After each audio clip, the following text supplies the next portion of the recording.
아빠는 아들의 사고 소식을 듣던 그 순간을 잊을 수 없습니다.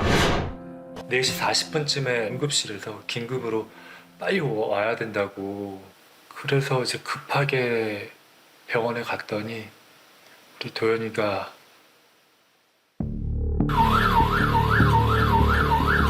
이거도 그 제보해줘야 돼. 차량이 추락했다는 신고를 받고 3분 만에 현장에 도착한 119 구조대원. 당시 상황은 긴박했습니다.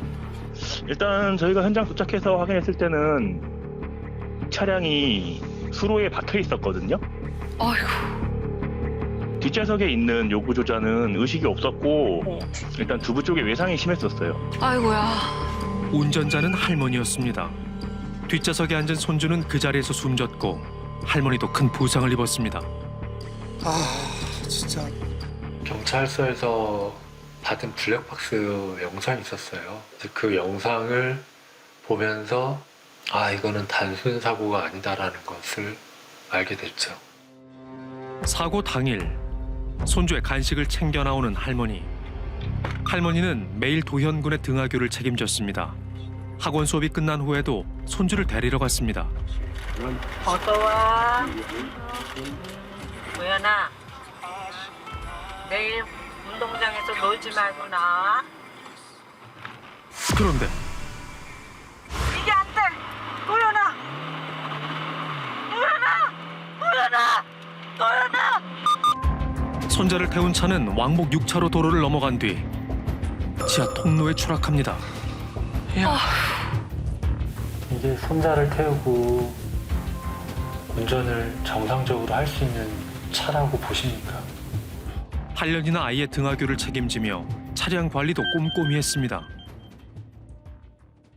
만약에 어머님이 어디 몸이라도 조금이라도 편찮으시거나 그러면 저희도 정말 소중한 저희 아들, 딸인데 그냥 어머니도 아프시고는 안 맡기지. 어머니 그런 게 전혀 아니었기 때문에 그래서 그런 거는 운전 미숙이나 혹시나 뭐 건강상 그런 거는 전혀 아니에요, 정말. 60세가 넘은 나이에도 늘 건강을 챙겼던 할머니. 현재 경찰 조사를 앞두고 있습니다. 어머니까지 형사 입건이 됐다? 그 결과에서 어머니가 형사상 문제가 된다, 그거는 저는 못 받아들일 것 같아요. 저는 어머니까지 혹시나 잘못될까 봐 정말 매일매일. 저 방문을 열고 금방이라도 달려나올 것만 같은 아들. 잘해준 것보다 못해준 것만 생각납니다. 도현이한테 주고 싶었던 소민 실인데 이거를 장례식장에 올려줬죠. 직접 못 주고.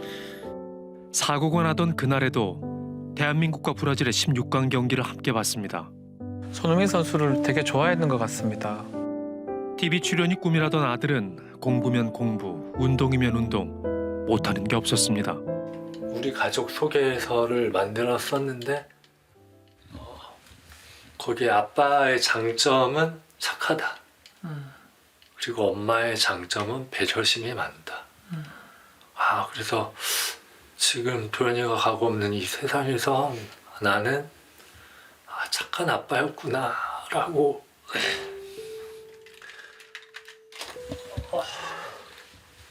아들이 떠난 뒤 가족들이 힘들어할까 봐 슬픔도 숨겨야 했던 착한 아빠. 아들 물건 하나 제대로 버리지 못했습니다. 36일 전 그곳에선 무슨 일이 있었던 것일까? 우리는 사고 현장을 찾아갔습니다.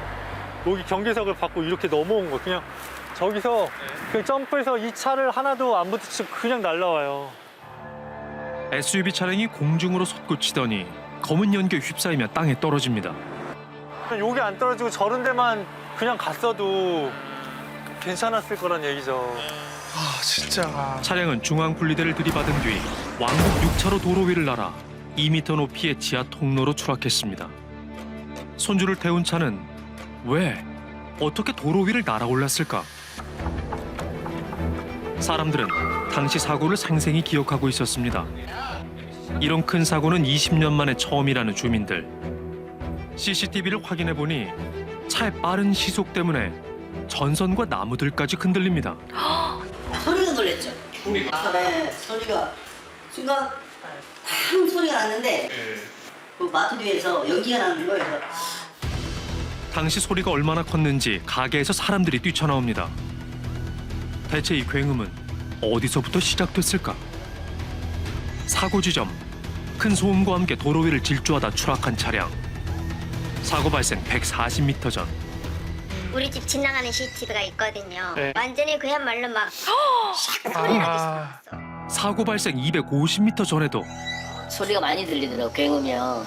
엄청 껄렁거렸어. 사고 발생 500m 전. 굉음과 함께 빠른 속력으로 달리는 차량. 어이구. 통제가 안 되네요, 아예. 사고 발생 600m 전 지점에서는 추돌 사고까지 발생했습니다. 차는 이제 였었는데 튕겨 나가고 그 차는 갑자기 왱 가더라고. 그래서 오 했는데 그리고는 없었어. 내가 말도 못했어. 교차로에서 달려온 차는 앞선 차를 들이받고 그대로 질주합니다. 아니, 충돌 사고가 났는데 더 엄청 빨리 가요. 당시 할머니는 사고에 대해 어떻게 기억하고 있을까? 그 사고 당시 엄마 도연이를 태운 거는 기억이 나요? 당연하지. 그 나는 아파트 주차하고 있으니까 도연이가 와갖고서 이제 사에 잡혀갖고서 거기서 나와갖고서는 우리는 블랙박스 영상을 통해 당시 상황을 분석해 보기로 했습니다. 한 아파트 앞에서 도연이와 만난 할머니. 가만있어. 도연아, 이거 여기 문 열어 저로 나가서 저거 위험해. 오후 3시 50분경 학원 수업을 마친 도연이가 차에 올라탑니다. 할머니는 늘 다니던 그 길을 평소와 똑같이 운전했습니다. 아직까지는 별다른 네. 문제가 없는데요. 아직까지는. 저 차라는 거잖아요. 그런데 좌회전을 해갖고 왔는데 앞에 차가 이렇게 갖고 있어.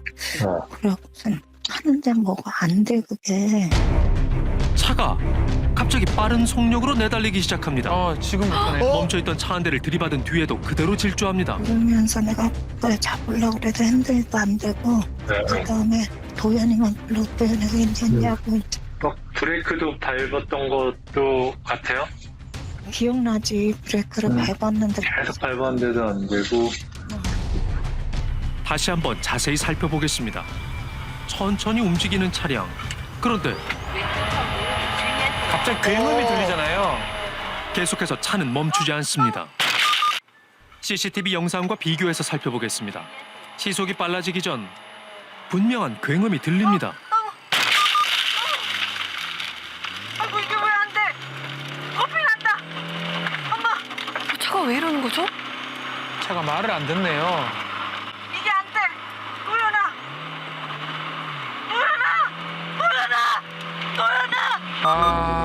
사고를 직감한 듯 애타게 손주 이름만 부르는 할머니. 차는 속도를 줄이지 못하고 계속해서 질주합니다. 차가 질주한 거리는 무려 1km. 1차 추돌 사고 이후 속도는 더 높아졌고 600여 미터나 더 주행했습니다. 현재 운전자인 할머니는 교통사고 특례법 위반으로 입건된 상황입니다. 못하는 게 없는 아들이었습니다. 부모는 모든 걸 다 해주고 싶었습니다. 12살, 마지막에 된 도연이의 생일.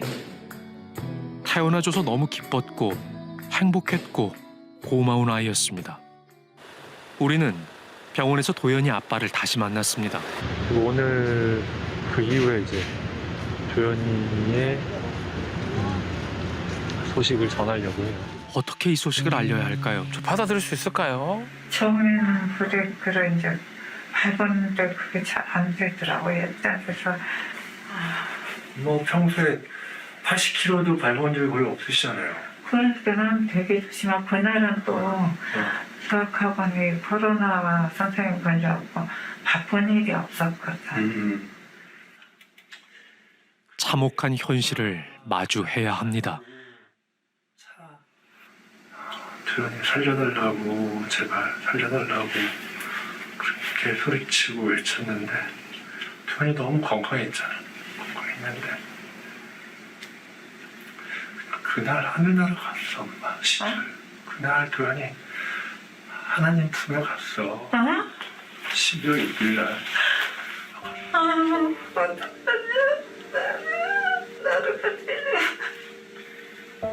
엄마 잘못이 아니니까. 엄마 잘못이 아니야. 엄마 잘못이 아니야. 우리도 같이 잘 이겨냈으면 좋겠어.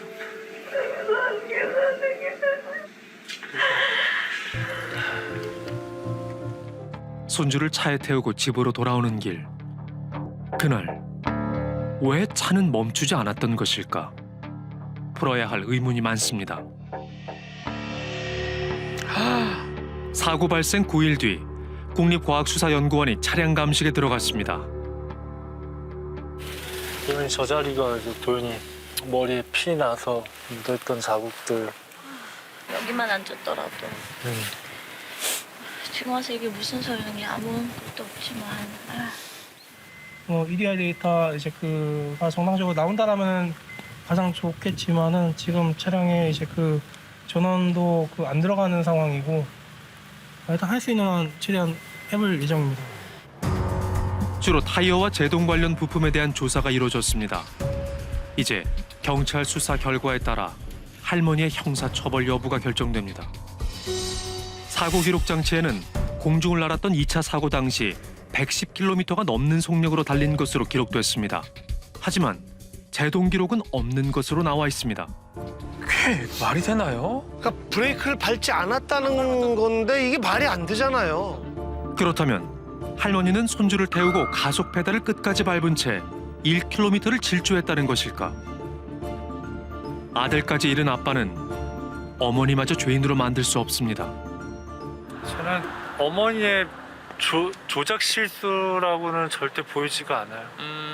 어머니가 여기서부터 브레이크를 안 밟고 엑셀레이터 가속 페달을 밟아서 사고가 났다. 실수로. 이해가 안 가요. 평소와 다름없이 약 30km 정도의 속도로 운전을 했던 할머니. 갑자기 차가 미세히 떨리더니 굉음과 함께 1차 사고가 발생합니다. 1차 충돌 사고가 있었는데도 굉음이 지속되며 차는 더 빠르게 질주했습니다. 그 순간에도 할머니는 여러 대 차를 피해가며 운전했습니다. 차의 시속은 110km, RPM이 5,000 이상으로 치솟았습니다. 차가 질주한 총 거리는 무려 1km나 됩니다. 이 모든 게 굉음이 시작된 지 단 3분 만에 일어난 사고입니다. 자동차 전문가는 이 사고를 어떻게 분석할까?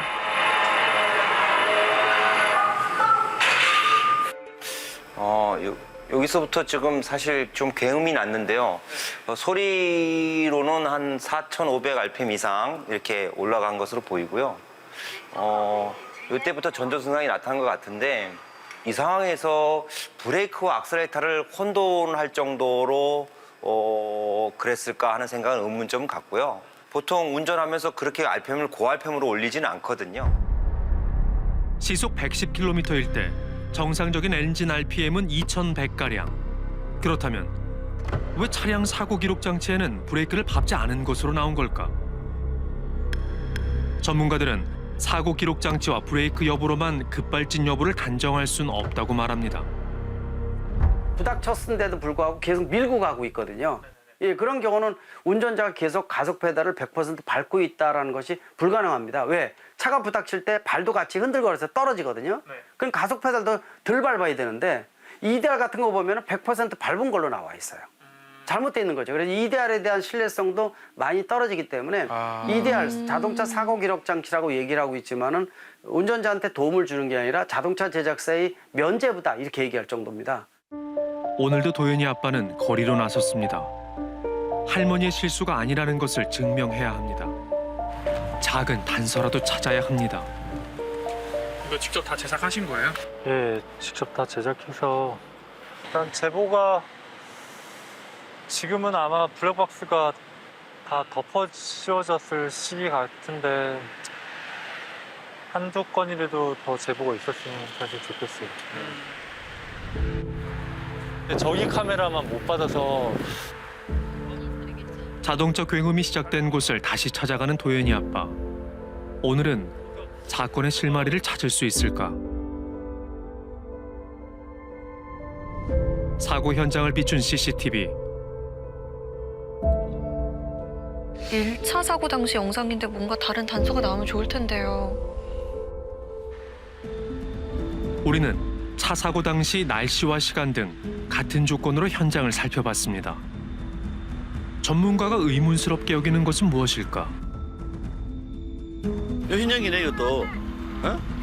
이거 이런 인정기는 다 연료 분사. 연료하고 엔진오일 섞여서 나오는 거예요. 엔진에 문제가 생겼고 굉음과 함께 흰 연기가 발생했다는 것. 특히 1차 사고 전에 이러한 증세가 발생했다는 것은 급발진을 판단하는 데 중요한 증거라고 말합니다. 그럼 지금 명장님이 제일 중요하게 보시는 거는 이 흰 연기네요. 네, 흰 연기하고 굉음. 이거는 굉음이 났다는 얘기는 엔진 정상적인 연소가 안 됐다는 얘기고, 그러면 속도가 빨라졌다는 얘기는 연료가 관호하게 됐더니 속도가 엄청 빨라진 거잖아요. 네. 정상적인 엑셀 페달 밟아서 나타나는 현상이 아니거든요. 뒤에서 흰 연기 나는 거하고 굉음이 났다는 얘기는 머플러에서 이거는 거의 전형적인 급발진이다라고 볼 수 있는 겁니다. 블랙박스를 보면 사고 전 차 밑으로 떨어진 의문의 자국들이 보입니다. 그렇네요. 아이고 이게 왜 안 돼? 커피 난다. 흰 연기가 계속해서 뿜어져 나옵니다. 우리는 전문가와 함께 이 소리들을 자세히 분석해봤습니다. 갑자기 윙 하는 소리와 함께 지금 이거 보이시죠? 이게 지금 차량의 궤적에 따라서 그대로 같이 가요. 차에서 뿌려지는 이 의문의 물질은 차의 움직임대로 따라갑니다. 이 자국과 소음에 진행되는 패턴이 상당히 상관관계가 있어요. 차량 사고 기록 장치에는 브레이크를 밟지 않고 시속 110km로 질주했다고 기록되어 있습니다. 우리는 동일 차량을 운행하며 시속 110km로 가속 페달을 끝까지 밟아봤습니다. 굉음과 비슷한 엔진 소리가 들립니다. EDR 기록이 맞다면 음성 분석이 비슷해야 되는데요. 정상적인 차량에서 실험했을 때의 성운들은 흩뿌려지듯이 그 소음의 노이즈들이 이렇게 고르게 상승되거나 퍼뜨려지는 반면에 지금 사고 차량 같은 경우에는 소리의 성운이 굉장히 좀 불규칙적이고 불안정한 부분을 보이고 정상적으로 통제되지 못하는 차량에서의 발생된 그 이상 신호로 보이는 것이 보다 좀 합리적이지 않나 그렇게 추정되고 판단됩니다. 사고 차량의 소리 스펙트럼은 중고음대에 강한 엔진 소음이 발생됩니다. 그래프의 각도가 급경사를 이루고 있으며 소리의 성흔도 불규칙적입니다. 하지만 급발진 사고에서 가장 문제가 되는 것은 운전자가 모든 것을 책임져야 한다는 것입니다. 운전자가 스스로 자동차의 결함을 밝혀내야 합니다. 지금 경찰이나 국가수에서 조사를 하고 있지 않습니까? 제품의 결함인지 제품이 결함이 아닌 부분에 대해서라거나 그 부분이 이제 확인이 돼야. 그러면은 반대로 이 제품이 이 문제가 없다라는 것은 중에서 증명하실 거는 없나요? 제가 더 이상 말씀은 안 드리겠습니다. 네. 사고는 원인 규명이나 이런 부분이 있을 거 아닙니까? 그건 뭐 저희 개별 회사만의 문제는 아닌 것 같고요. 새해가 되고 아버지는 아들을 만나러 갑니다. 마음이 답답할 때마다 이곳을 찾는다는 부모. 태연아 엄마가 정말 떴어. 아들, 오늘도 축구하고 있어? 얼마나 보고 싶으실까요? 조연아, 와서 이거 봤어? 도현이 공? 아들, 잘 지내고 있지? 우리 최고의 아들, 도현아. 언제나 최고였던 내 아들. 너무나 보고 싶어 부르고 또 불러봅니다. 아들아! 엄마는 아들의 이름조차 부르지 못합니다. 이도 사랑해. 아빠 많이 사랑해. 언제나 자랑하고 싶은 내 아들 이도현. 내 아들이 세상을 떠난 그 이유를 아버지는 밝혀야만 합니다.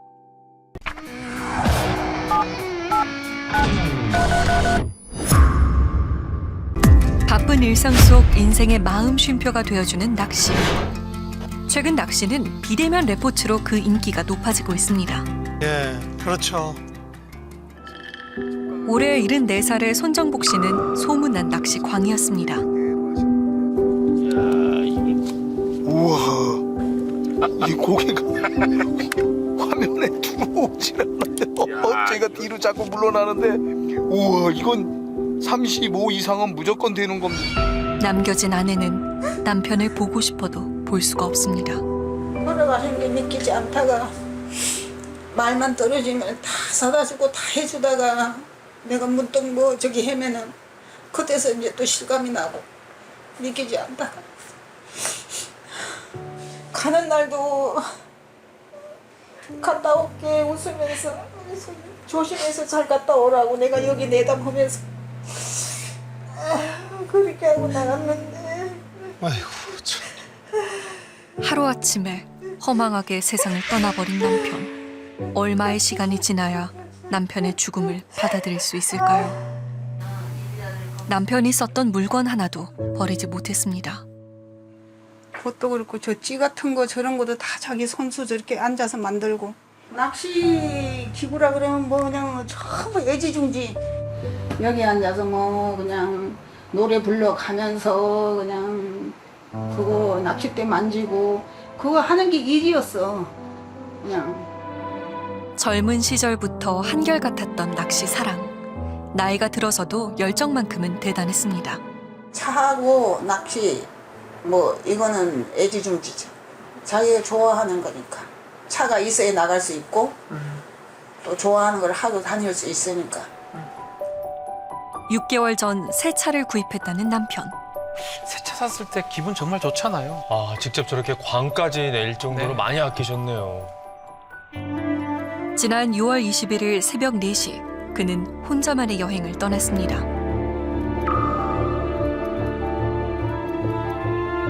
그날의 목적지는 토종붕어가 많이 산다는 강화도의 한 낚시터. 집에서 차량으로 1시간가량 떨어진 곳입니다. 운전을 조심하게 하는 것 같은데요, 보니까. 정말 암나무 엄청 많네.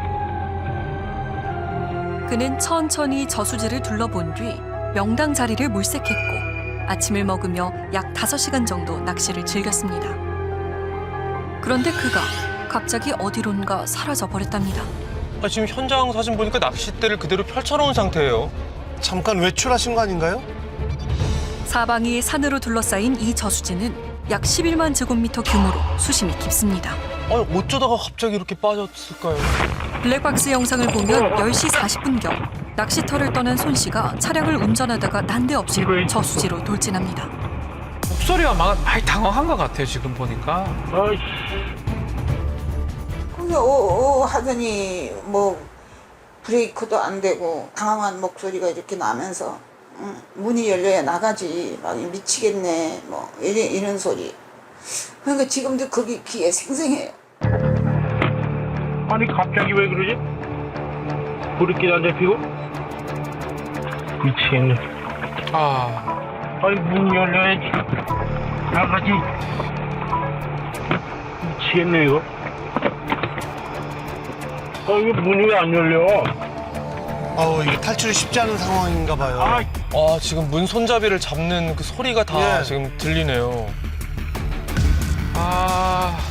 차량은 점점 가라앉으며 앞 유리까지 물이 차오릅니다.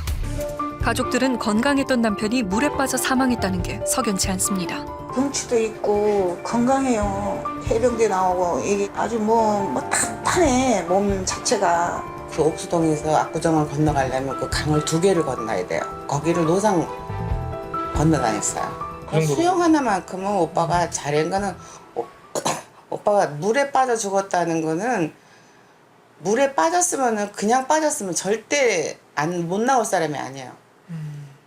그 문 차에 갇혀서 못 나온 거지. 처음엔 혹시나 본인의 실수로 인한 사고일까 생각한 가족들. 하지만 부검 결과 음주나 건강에 이상은 전혀 없었습니다.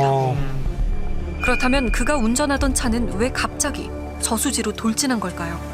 우리는 사고 현장에서 그날의 이야기를 다시 들어봤습니다. 요 자대에서 낚시를 편성하시고 아, 저기에다가 낚시를 한참 하시다가 이른 아침에 일찍 오셔서 평소와 다름없이 이제 낚시를 하신 것 같아요. 그렇죠. 그런데 물건들을 모두 두고 어디론가 향하는 손정복 씨. 낚싯대를 펴놓으시고 저기서 저 밑에서 차량이 슬슬 올라오셔가지고 그 아스팔트 토장된 도로에서 갑자기 괭을물 내면서 돌진을 하더라고요. 저기까지 들릴 정도면 엄청난 큰 소리예요. 당시 CCTV 화면입니다. 그의 승용차가 갑자기 속도를 내며 밭으로 돌진해 구조물을 들이받고 저수지에 빠집니다. 지금 도로를 빠져 갑자기 들어가네요. 원래 차가 저수지로 향했던 건 아니네요.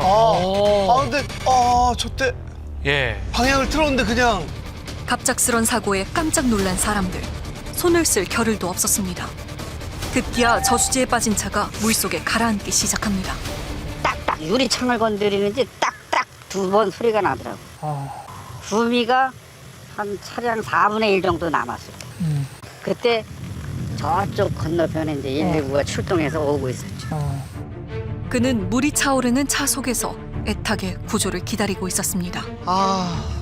낚시터에서 나온 차량이 갑자기 속도가 빨라지면서 구조물과 1차 충돌을 하고 철망과 부딪힌 뒤 저수지에 빠집니다. 사고 발생 8분 뒤 현장에 도착한 119 구조대. 이들은 골든타임을 놓쳐버린 이 사고가 너무나 안타깝습니다. 저희가 이제 출동 거리는 시간 한 3분 내지 4분 그 정도 소요가 되거든요. 마침 또 그 지림로에 그 컨테이너 작업을 하고 있기 때문에 그 출동이 좀 지연이 됐어요. 사고 난 지점을 봤을 때는 차량의 이제 흰색 부분이 약간 보였고 돌아서 그 위치에 다다랐을 때는 이제 완전히 잠긴 상태였고요. 뒷좌석으로 이동해 필사적으로 탈출하려 했던 손정복 씨. 경찰은 모든 가능성을 열어두고 수사를 진행했습니다. 이건 누가 봐도 차의 결함이잖아요. 차가 오빠가 운전을 잘못한다 해도 그렇게 차가 날아가듯이 글로 갔을 수는 없는 거예요. 차가 날랐다고 보면 돼요, 그냥. 제 남편이 평소에도 차를 굉장히 조심히 몰아요. 애들 차를 타면은 막 젊은 애들이라 그런지 막 이렇게 좀 강하게 몰잖아. 근데 우리 아저씨는 안 그래요. 편안해, 차를 타면. 근데 그날도 이렇게 블랙박스 보니까 서서히 이렇게 가더구만. 그러다가 갑자기 속도가 나면서 남편이 당황하면서 이 소리가 나오잖아요. 남편의 죽음을 밝힐 유일한 단서 블랙박스. 유족은 블랙박스에 담긴 그날의 기록을 실화탐사대에 공개했습니다. 지금 편안하게 그냥 가시는데요. 운전자는 좁은 길을 서행하다 넓은 도로로 빠져나왔습니다. 이때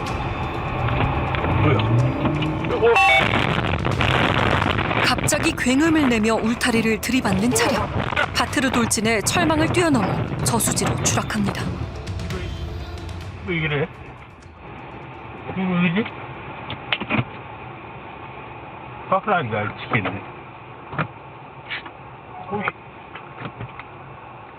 문도 안 열려.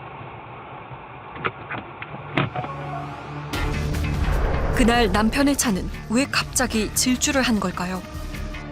우리는 전문가와 함께 사고의 흔적을 찾아 나섰습니다. 저기서부터 굉음을 내면서 차가 이 방향으로 여기까지 나오는 거죠. 약 시속 10km로 주행하던 차가 굉음과 함께 돌진했습니다. 여기서 충돌이 되고 좌측 바퀴는 이제 배수로 쪽으로 건너뛰면서 저기서 이제 공격을 보게 되면 까만 타연적이 보이거든요. 저길 때리면서 이제 차체가 틀어지면서 진행 방향이 운전자 조향에 상관없이 차체가 틀어지면서 일로 떨어진다고 봐야 될 것 같습니다. 석 달이 지났지만 아직까지도 사고의 흔적이 남아있는 저수지.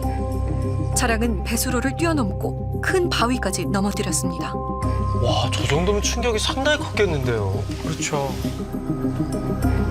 굉음이 발생한 후 또다시 11m를 이동한 뒤 1차 충돌이 발생했고 2차 충돌이 일어납니다. 총 39m를 7초 만에 돌진한 겁니다. 의문되는 것은 왜 가솔린 차가 여기서 엔진 RPM이 높아졌을까? 뭐 차에 문제가 있다고 보는 것이 타당하지 않을까라고 생각이 되어집니다. 전문가들은 당시 차량의 힘이 4,000rpm이 넘었을 거라고 추정하는데요. 우리는 최초 목격자와 어렵게 연락이 닿았습니다. 어쩌면 중요한 단서가 될 수도 있을 것 같아요. 차량이 이제 되게 천천히 나오고 있었고요. 갑자기 이제 뒤에서 이제 소리가 저희가 뭐 자동차 운전할 때 악셀을 거의 끝까지 갑자기 밟으면은 엄청난 왕 소리 나면서 이제 출발을 하잖아요. 엄청나게 큰 굉음이 왕 하고 나는 거예요. 전문가들은 이 굉음에 대해 다양한 의견을 제시합니다. 운전자가 좁은 골목에서 나와서 다소 큰 길에 마주치기 전에 잠시 주춤하는 모습이 나오는데 잠깐 가속 페달에서 발을 떼면서 좌우를 살피고 브레이크를 밟으려고 했는데 혹여 착각을 해서 가속 페달을 밟게 되고 그러다 보니까 브레이크 등이 들어오지 않고 운전자는 당황하면서 차량을 어떻게든 컨트롤하려고 하다가 저수지에 빠진 게 아닌가. 우리는 사고 차량과 동일한 모델의 차를 살펴봤습니다. 제가 차량에 올라타서 실제로 이 악셀 페달, 지금 일단은 악셀이 이게 오르간 페달이라고 하고 이렇게 자동차에 전기전자 장치가 부착되면서 발생한다는 급발진 사고. 브레이크 대신 가속 페달을 잘못 밟아 사고로 이어지는 경우도 많습니다. 실제로 가장 중요한 게 급발진에서 가장 중요한 게 악셀을 밟았느냐 브레이크를 밟았느냐예요. 악셀을 밟았으면 운전자가 잘못한 거고. 국내의 경우 자동차 급발진 추정 사고는 연간 100여 건 내외가 신고되고 있습니다. 이 블랙박스 영상에 급발진으로 추정되는 그 사고 같아요. 보이죠 지금? 급발진을 도로 위에 흉기라고 하잖아요. 언제 사고가 날지 모르니까 위험하죠. 오늘도 딸은 사고의 원인을 밝히기 위해 저수지를 찾았습니다. 의심이 들었던 건 아버지가 가속을 밟았더라도 이렇게 장애물들이 하나만 있는 것도 아니고 하나, 둘, 셋 이렇게 될 정도로 이 공간을 본인이 계속해서 가속을 밟아서 그렇게 했었을까? 21년 베테랑 운전 경력의 손정복 씨. 고속도로도 아닌 그 좁은 도로에서 가속 페달을 끝까지 밟는다는 건 납득하기 어렵답니다. 그렇다면 그날의 기록에서 뭔가 단서를 찾을 수 있지 않을까요? 우리는 블랙박스의 영상 속 소리를 세밀하게 분석해 보기로 했습니다. 특히 이 지금 신호들이 보이죠? 이 부분. 이게 바로 그 엔진이 급가속되는 소리예요. 네. 이 굉음은 무엇을 의미하는 걸까요? 근데 이것이 이제 운전자가 브레이크를 밟으려다가 엑셀레이터를 과도하게 밟은 것인지 아니면 자동차 자체의 결함으로 급발진이 일어난 것인지 그건 이제 뭐 분석해 봐야겠지만 흔히 청취되는 주행 중의 소리라든지 이럴 때 발생되는 자동차 엔진 소음과는 다르다는 것은 분명해 보입니다. 아니 지금 뭔가 운전자가 이상한 점을 느끼고 뭐야 뭐 그러잖아요. 그 다음에 엔진 소리가 커지는데요. 뭔가 지금 문제가 생긴 것 같은데요.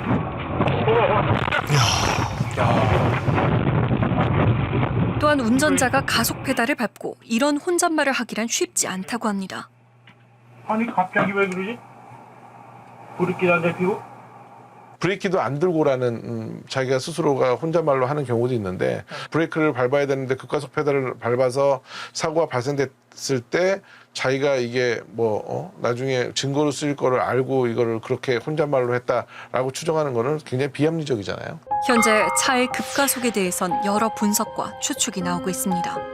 일반적으로 이 직진을 하다가 차가 꺾였습니다. 부닥치면서 꺾이고 또 바위를 밀면서 진행을 했는데 보통 이렇게 장애물하고 부닥치게 되면 운전자가 가속 페달을 계속 끝까지 밟아서 계속 지속할 수가 없어요. 왜냐? 충격이 있기 때문에 운전자가 몸이 흔들거리거든요. 두 번의 강력한 충돌을 견디며 몸을 전혀 움직이지 않는 건 현실적으로 불가능하다는 겁니다. 사고 당시 장애물들과 충돌하며 파손된 차량의 모습입니다.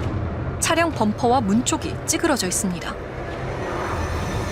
그 강한 충격에 의해 자동차의 타이어도 찢어졌습니다. 이 타이어 보게 되면 펑크가 났잖아요. 그러니까 그 당시에 힘이 얼마나 셌나라고 보는 거죠. 예를 들어서 이 타이어가 파손할 정도로, 타이어가 파열될 정도로의 그 돌멩이와 그 하수구, 콘크리트 벽을 쳤다는 얘기라는 거죠. 운전자의 의지와 상관없는 뭔가 강력한 힘이 발생했다는 주장입니다. 사고 발생 석 달 뒤 국과수의 감정 결과가 나왔습니다. 제시한 영상과 차량만으로는 사고 이전의 주행 상태를 추정할 수 없으며 급발진 여부 또한 분석할 수 없다는 감정 결과입니다. 아쉽네요. 차량 검사 결과 나와가지고 연락드렸어요. 이거 보러 오시겠어요? 근데 그거 EDR 검사 진행 전에 연락 주기로 했는데 결과가 나왔다고요? EDR 검사요? 예. EDR 검사 전에 국가수에서 알려줘가지고 네. 참관할 수 있게끔. 아, 근데 여기서 검사 결과가 차량 침수로 인해서 네. 분석이 좀 어렵다는 식으로 결과가 내려왔어요. 아예 그러면은 EDR 검사를 못 한다는 얘기예요? 시동이 안 걸린대요, 시동이. 일부 전문가들은 국과수의 감정이 제대로 되지 않았다고 말합니다. 이게 여기 녹슬었죠, 여기. 여기 보면. 이렇게. 지금 다 부식됐어. 이거 파랗죠. 3개월 동안 차량이 방치되면서 내부에 녹이 슬고 망가져 분석이 더 어렵다는 지적입니다. 감정서에 관련된 거 보면 시동이 걸리지 않아서 이 차의 사고 원인은 원인 불명이다. 모르겠다. 이거거든요, 국과수에서. EDR 사고 기록 장치는 이 사건을 풀 중요한 단서입니다. 이거 EDR 점검하는 건 시동이 안 걸려도 할 수 있는 거거든요. 이 장비를 연결하면. 전원 넣어서 왜? 이거는 작동되는 게 아니라 기록 장치이기 때문에. 예? 그게 전기가 들어가서 기록 뭐 해서 이 안에 USB처럼 기록되어 있는 거는 USB는 아무 데나 가서 내용을 확인할 수 있잖아요. 네. 감정서가 좀 나왔습니다. 국가수 감정서가. 네. 한번 검토를 조금 부탁드릴게요. 네. 일단 EDR 데이터가 없네요. EDR 데이터가 없는 걸로 나오는 건가요? 예, EDR 데이터가 분석이 안 됐는데요. 이렇게 침수가 되게 되면은 좀 기록에 좀 문제가 생길 수도 있을까요? 아니요. 상황. 네. 기록은 돼 있는데 그걸 추출하는 과정에 또 테크닉이 좀 필요해요. 그걸 인출할 수 있는 기기가 메이커마다 이렇게 사야 돼요, 다. 제조사마다 다 있어야 된다는 이야기. 급발진 추정 사고에서 가장 중요한 사고 기록 장치 분석. 문제는 EDR을 해독할 수 있는 모든 기술을 국과수나 경찰이 가지고 있지 않다는 겁니다. 하하. 뭐 EDR 데이터나 이런 거는 결과적으로 뭐 쪽에 업체를 통하지 않으면 뭐 데이터를 확인할 수 있는 건 아니니까. 아예요? 우리나라에서? 네, 그건 파는 제품이 아닙니다. 이제 가족이 직접 제조사에 EDR 판독을 의뢰해야 하는 상황입니다. 일반인들은 차량이 잘 모르잖아요. 참 쉽지 않을 것 같아요. 예, 저희 아버지가 얼마 전에 급발진 의심되는 일 때문에 그 저수지에 빠져서 돌아가셨거든요. 우선 안내를 드리자면 저희 당사 전 차량의 경우 급발진 보호 시스템이 적용되어 있어서 급발진 사고로 인정된 사람은 단 한 건도 없는 점은 참고해 주시기 바라겠고, 저희가 급발진 관련해서 확인을 하시려 한다면 저희 사업소로 입고해 주셔야 되는 부분이 있습니다. 그러니까 자기네 회사 자체에서 또 이제 저기를 한다는 거야. 그러면 우리가 이길 수가 없어. 정말로 생쥐 같은 사람이 그냥 나가서 이렇게 말 한마디 안 남겨놓고 이렇게 갔는데 어디 가서 이걸 하소연할 거야. 응? 억울하죠. 취재가 시작되자 경찰은 좀 더 조사가 필요하다는 입장을 밝혀왔습니다. 그 부분에 대해서 다시 이제 저희가 차 담당자랑 협조를 받아서 가족들 참관하는 데서 이제 또 EDR을 할 거예요. 뭐가 급해서 그렇게 빨리 갔어요. 불쌍해서 어떻게 고생만 하다가. 아이고 참. 내가 많이 당신한테 못해줬지. 얼마나 더 울어야 해결이 될까요? 가족들에겐 앞으로의 일들이 두렵기만 합니다. 아빠 저 억울하시더라도 좀만 참아주세요. 제가 딸로서 해볼 수 있는 거 다 해볼게요. 야, 이거. 우와. 이 고개가. 그의 마지막은 눈물이 아닌 환한 웃음이길 바랍니다.